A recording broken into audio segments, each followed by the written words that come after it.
capítulo 8, versículos 21 a 32, mesmo assentados, com toda a reverência à palavra do nosso Senhor. Façamos a leitura. Mais uma vez, Jesus lhes disse: eu vou embora, e vocês procurarão por mim, e morrerão em seus pecados. Para onde vou, vocês não podem ir. Isso levou os judeus a perguntarem: será que ele irá matar-se? Será por isso que ele diz: para onde vou, vocês não podem ir? Mas ele continuou: vocês são daqui de baixo, eu sou lá de cima. Vocês são deste mundo, eu não sou deste mundo. Eu disse que vocês morrerão em seus pecados, se vocês não crerem que eu sou. De fato, morrerão em seus pecados. Quem é você? Perguntaram eles. Exatamente o que tenho dito o tempo todo, respondeu Jesus. Tenho muitas coisas para dizer e julgar a respeito de vocês. Pois aquele que me enviou merece confiança, e digo ao mundo aquilo que dele ouvi. Eles não entenderam que ele estava falando a respeito do Pai. Então Jesus disse: quando vocês levantarem o Filho do Homem, saberão que eu sou, e que nada faço de mim mesmo, mas falo exatamente o que o Pai me ensinou. Aquele que me enviou está comigo. Ele não me deixou sozinho, pois sempre faço o que lhe agrada. Tendo dito estas coisas, muitos creram nele. Senhor Deus, obrigado, Pai, por mais um tempo especial em que nós temos o privilégio de ler e de prepararmos-nos para meditar na Tua palavra, nas Sagradas Escrituras. Nosso Deus, obrigado, Pai, por mais esse dia que nos dá, por mais esse momento de culto, por mais esse momento, Pai, que nós acabamos de fazer essa leitura bíblica. E nós, como Teus filhos e filhas, sedentos de ouvir a Tua voz, a Tua palavra, a mensagem que vem do Senhor, nós o pedimos nesta manhã, que por meio do Teu Espírito Santo, Pai, a Tua palavra, a Tua mensagem chegue aos nossos corações. Encontre em nós, Pai, terreno fértil, para que esta semente lançada que será neste momento, germine, Pai, para a glória do Teu nome. Senhor, que seja aquilo que Tu tens a dizer para conosco, que seja dito hoje. Que a Tua palavra vá, Senhor, e produza o efeito para o qual ela tem sido enviada. Esta é a nossa oração, que fazemos em nome de Jesus. Amém. Eu dou a esta mensagem, a esta meditação, o tema, a verdade nua e crua, e advém, além do contexto desta perícope, advém de uma tela pintada que, depois os irmãs procurem aí no Google, mas é uma tela que foi pintada que há um nu a sair de um poço, num formato muito interessante, e por motivos evidentes, eu não quis trazer esta imagem para veicular no nosso ecrã, nesta manhã, mas ali o Google está para tanto, é arte. A verdade nua e crua. E eu começo a fazer a primeira pergunta: o que é a verdade?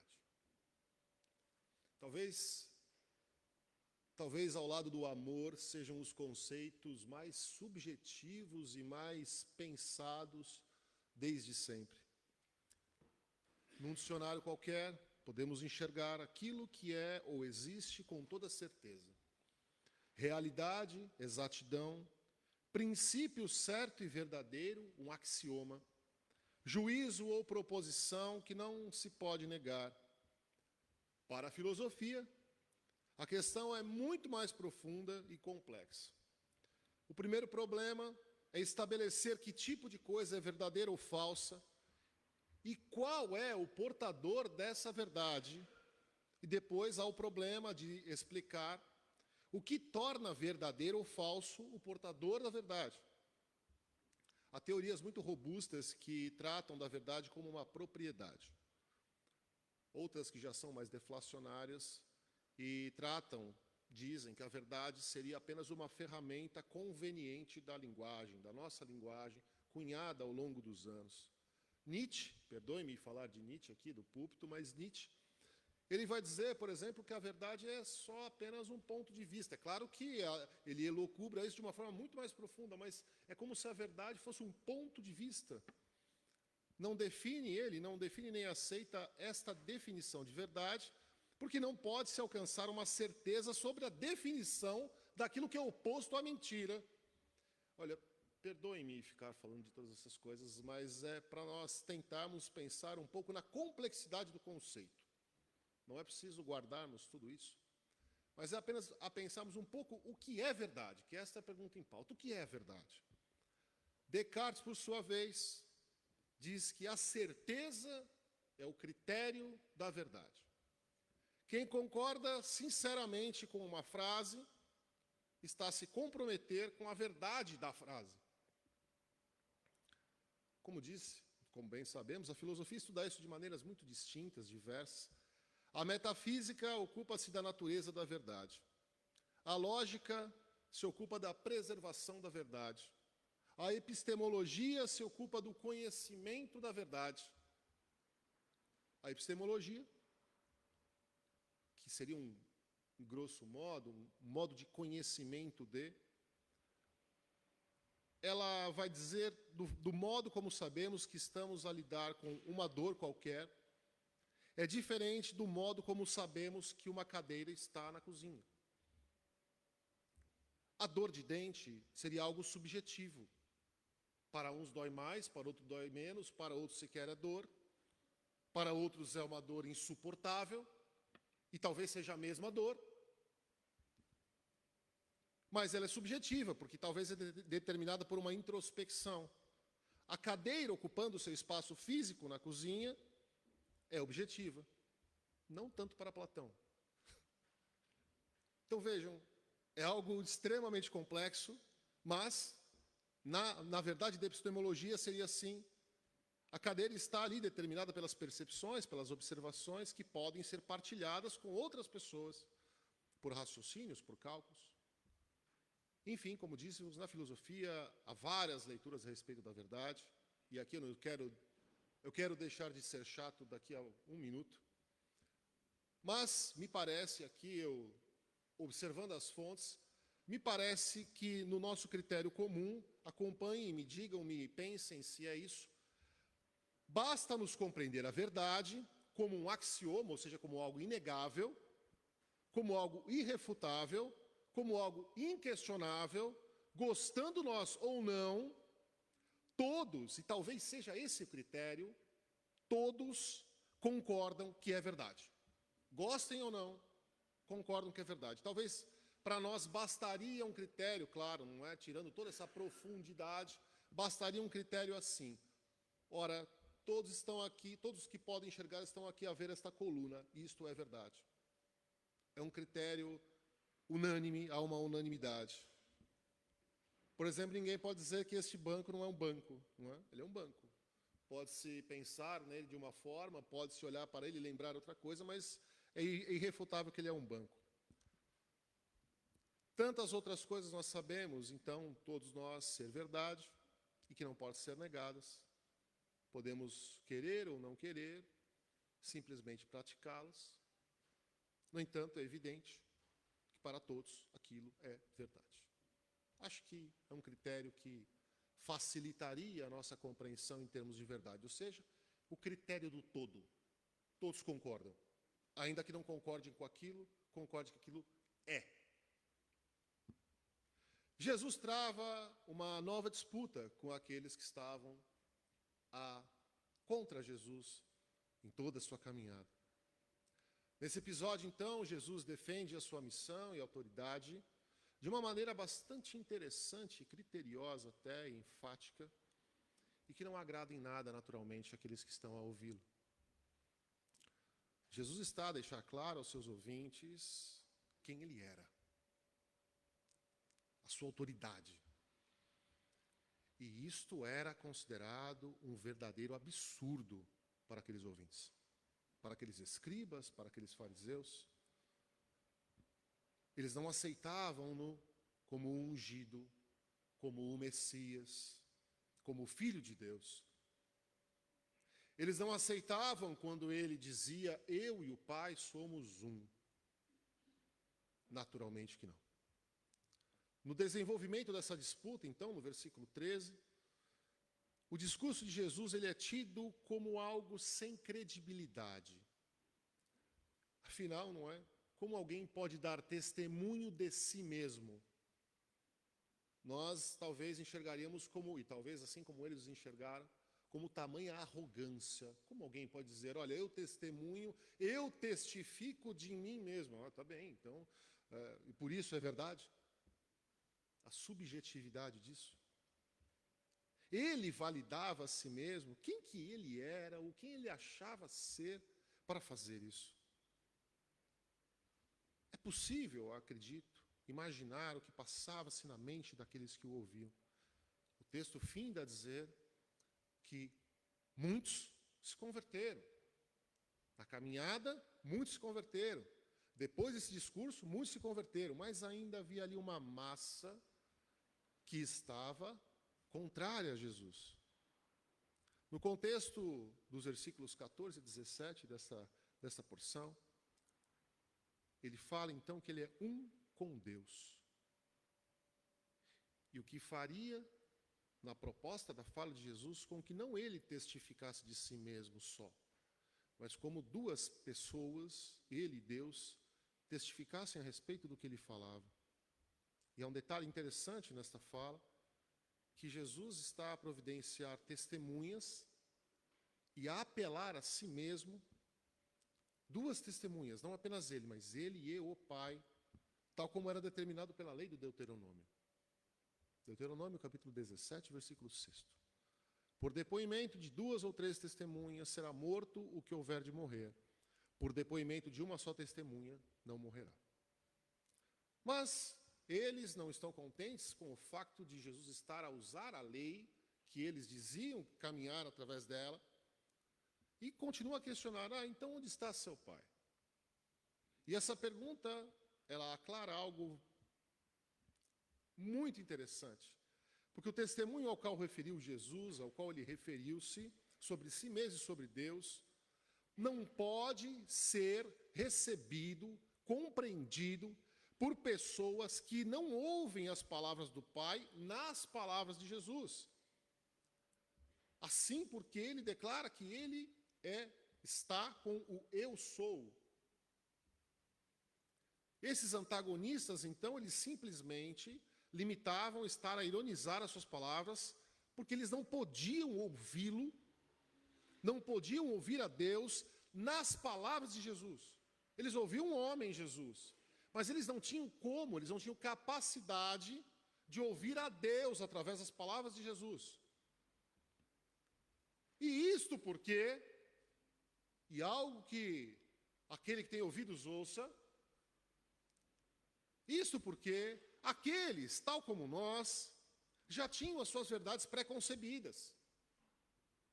Portanto, o algo novo que falava-se a eles é aquela história. Nós temos uma verdade pré-concebida a respeito de um livro e nós discordamos daquilo que nós ouvimos falar que é dito naquele livro, e aí nós vamos ler aquele livro, vou ler para ver se é isso mesmo, e ao final chegar à mesma conclusão que eu já tinha.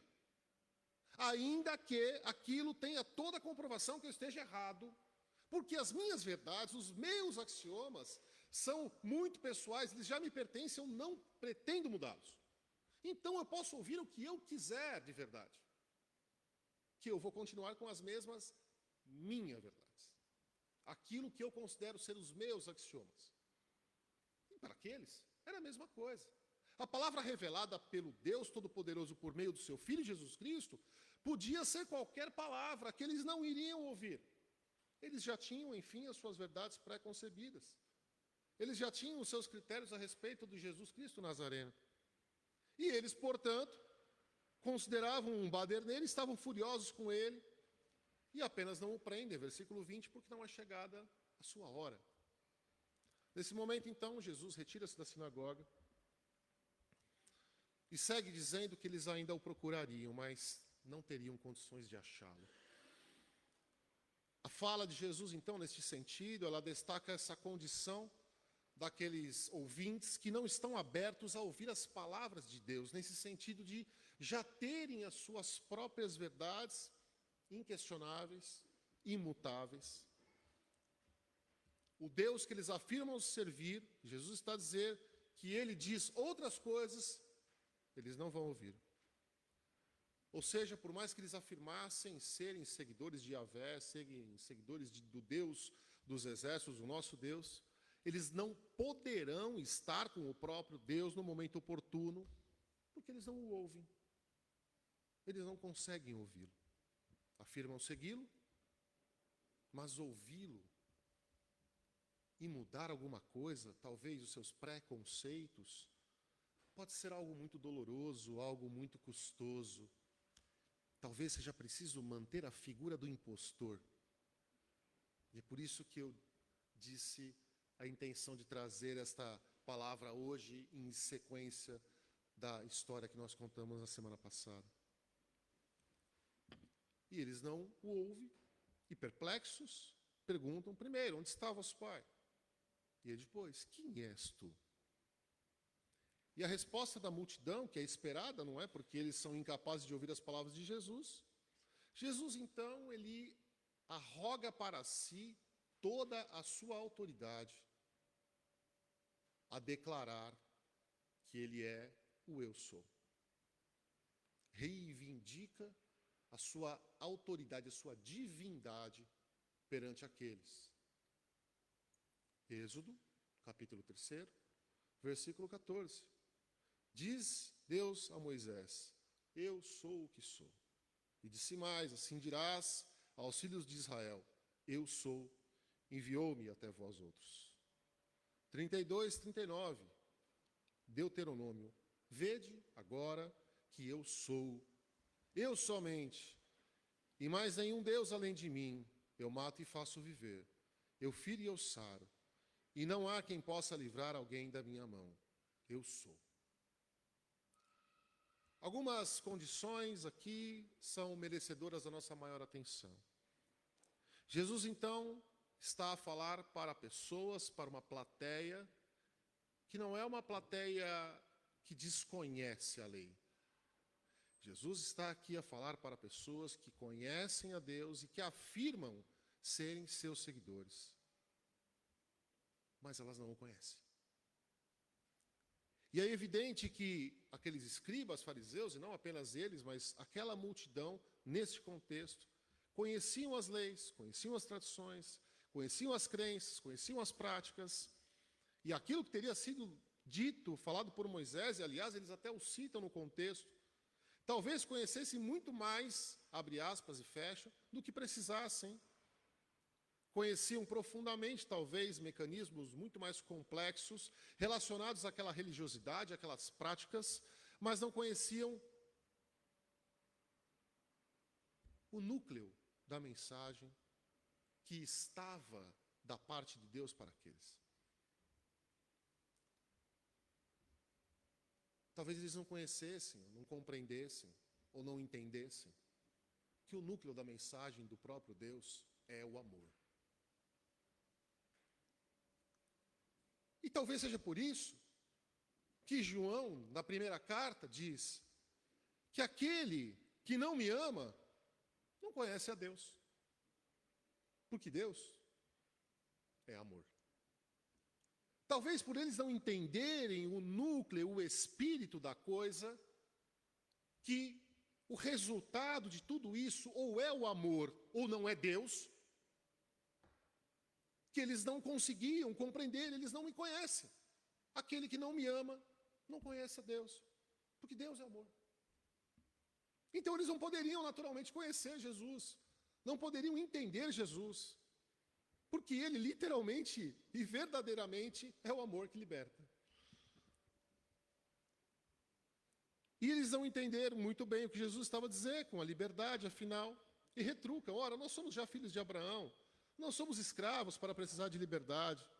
Jesus então explica-os que a liberdade não tem a ver com ascendência ou etnia, com grupo religioso ou social, uma vez que todos os que cometem os pecados que são os escravos. Paulo vai tratar disso mais para frente de uma forma sistemática. E ele é o único a poder ofertar essa liberdade. Nós, tal como aqueles escribas, tal como aqueles fariseus, aqueles ouvintes, queremos proximidade com Deus. Mas por vezes, parece-me, que nós queremos suplantar, passar por Jesus para chegar a Deus. E eu digo isso porque a lógica de Jesus, a lógica do reino de Jesus, ela atenta contra a nossa racionalidade. Ela é demasiado radical para nós. Amar sem receber troca, para nós isso não tem sentido racional. Então, por mais que nós pregamos o amor incondicional, para nós humanos é muito difícil pensar o que na prática é amor incondicional. Porque quando ama-se, a rigor, espera-se algo de volta. A rigor. E o amor de Jesus não tem absolutamente nada a ver com isso. É o amor que literalmente não espera nada em troca. E talvez nós estejamos aí a pensar, não, mas Jesus nos amou para, esse para não tem.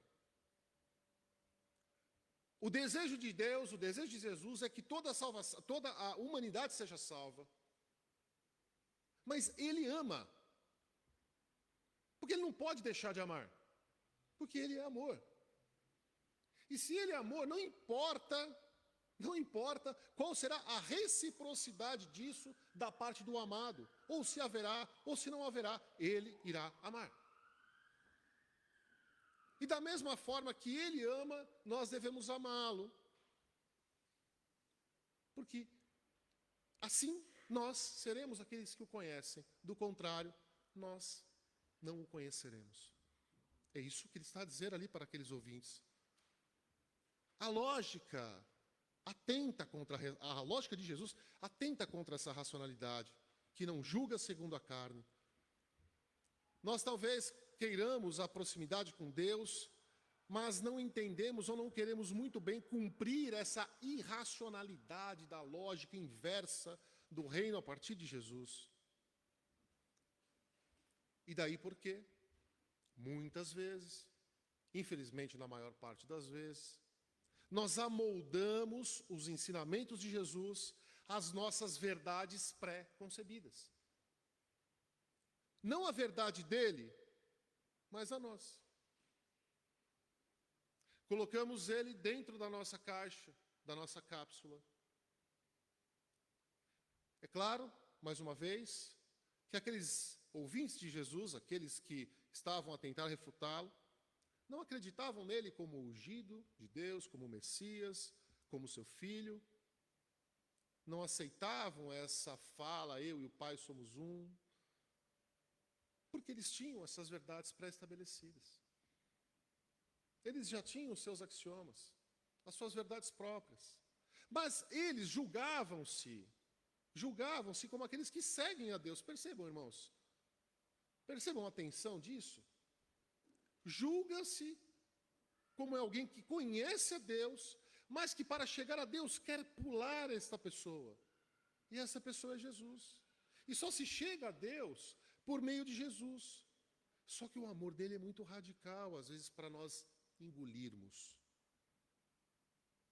E então, nós tentamos insistentemente criar um Jesus Cristo, a nossa imagem e a nossa semelhança. Assim como eles, queremos chegar a Deus e obter os seus benefícios, mas por vezes nós não temos estômago para engolir a verdade nua e crua, e amoldamos a verdade aos nossos desejos, às nossas verdades pré-concebidas. Tem que ser assim, porque se não for assim, não é de Deus. Só que as nossas verdades, tais como a dos escribas e fariseus, que hoje nós vemos que não eram a verdade, não é? Nós vemos isso, não eram a verdade. A verdade é Jesus. Eles achavam que eles tinham a verdade. Hoje, para nós, é claro que eles não tinham. Para nós. Só que as nossas verdades, tal como daqueles escribas e fariseus, não eram libertadoras. Eram muito mais parecidas como uma mentira vestida de verdade. Agradam apenas superficialmente. E aqui eu peço licença para ler um pequeno texto. Segundo uma lenda do século XIX, a verdade e a mentira encontraram-se um dia. A mentira diz a verdade. Hoje é um dia maravilhoso. A verdade olha para os céus, desconfiada, suspira, e o dia estava realmente lindo. Passaram muito tempo juntas, chegando finalmente ao lado de um poço. A mentira diz a verdade. A água está muito boa. Vamos tomar um banho. A verdade, mais uma vez desconfiada, testa a água e descobre que realmente a água está muito boa. Então, as duas despem-se e começam a tomar seu banho. De repente, a mentira sai da água, veste as roupas da verdade e foge. A verdade furiosa, então, sai do poço e corre para encontrar-se com a mentira e pegar as suas roupas de volta. O mundo, vendo a verdade saindo do poço nua, desvia o olhar com desprezo e raiva. A pobre verdade volta ao poço e desaparece para sempre, escondendo-se nela a sua vergonha.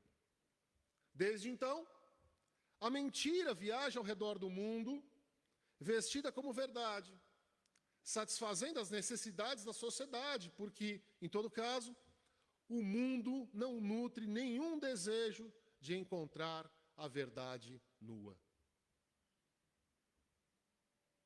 Existe uma pintura, como eu falei aos irmãos, que é mundialmente famosa, chamada A Verdade a Sair do Poço, que é de Jean-Léon Gérôme, não sei se estou a pronunciar certo.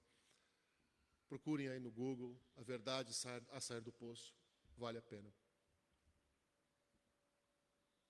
O mundo, as pessoas, nós, muitas vezes não estamos dispostos a ver a verdade nua, porque ela maltrata-nos. Ela mostra muitas vezes quem somos, aqueles impostores que existem em nós. E isso dói.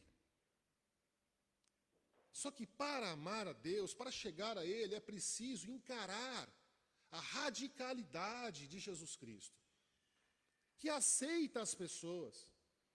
Ah, mas aceita pensando na mudança. Aceita as pessoas. Que ama incondicionalmente. As mudanças há a partir de um convencimento da parte do Espírito Santo e por meio do amor. É por meio do amor. Muitas vezes nós caminhamos assim porque a verdade pode questionar-nos, então, de maneira que possa nos abalar os nossos axiomas, nossas verdades pré-concebidas. Mas nós precisamos, irmãos e irmãs, buscar essa coragem no Senhor. E se tivermos que mudar, como bons reformados que dizemos ser, que seja mudado em nós tudo aquilo que é necessário. Jesus, que é o caminho, a verdade e a vida, o qual também é a verdade, e conhecendo a verdade, ela nos libertará. Esse é o meu desejo para nós, que essa reflexão realmente nos maltrate nesses próximos dias. É preciso nós repensarmos a nossa vida de fé e caminhada. É preciso nós lembrarmos que somos discípulos de Jesus Cristo. E se achamos que o ouvimos, é porque o fazemos a partir do amor. Que Jesus Cristo, assim, nos abençoe.